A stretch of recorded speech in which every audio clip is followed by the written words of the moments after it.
I'm still getting my voice back a little bit, but I have to tell you about this book coming out this week, Child of Shivay. This is the first installment in a new series called Veils of Terror. It follows our main character, Shavaria, who has been raised as long as she can remember by the elite warriors of her kingdom.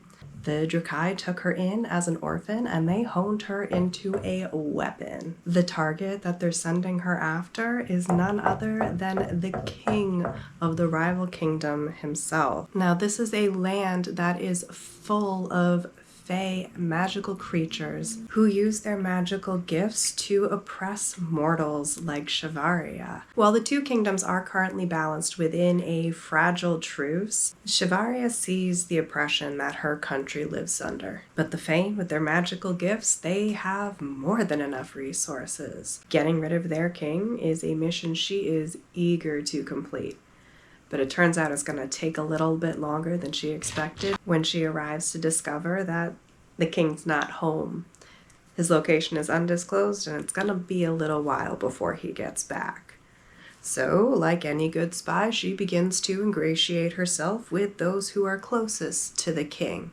They are surprisingly willing to answer her questions. But the more answers she gets, the more questions arise. I had a lot of fun with this one. The world, its magic system, its politics are intricately developed and very well fleshed out. And I really loved the way that the relationships that she formed with each character helped to unravel the story in front of her. Speaking of relationships, we've got some really solid spice in this one. I think one of my favorite aspects is how well it handled propaganda.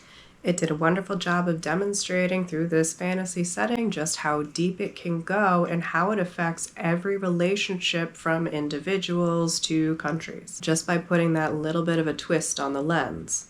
It also did a great job of highlighting the cognitive dissonance that can happen when someone who has fallen victim to propaganda starts seeing facts that don't align with their own eyes. It might have been my favorite aspect of this book of watching character growth in that regard. And speaking of character growth, I will have to say that I didn't really connect with the main character right away.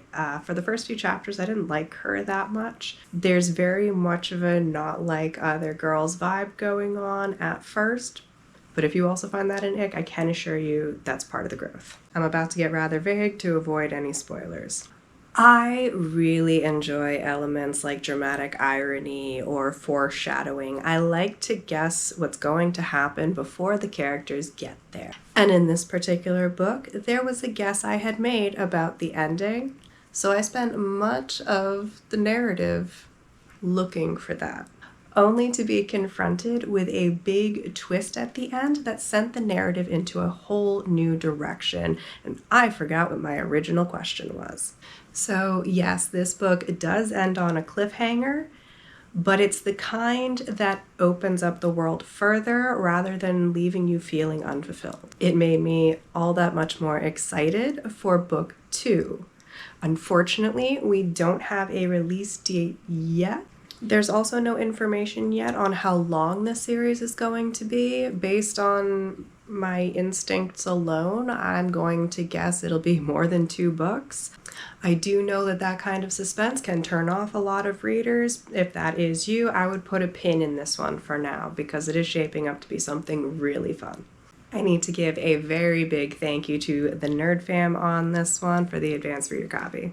As always, there is a longer write-up of all of this available on my website with all relevant content warnings at writing.hallidaynelson.com. And I want to know what you are reading to because no matter how big this TBR pile gets, I'm gonna keep adding to it. And yes, I'm gonna look like that guy before I'm done. That's okay. Happy reading.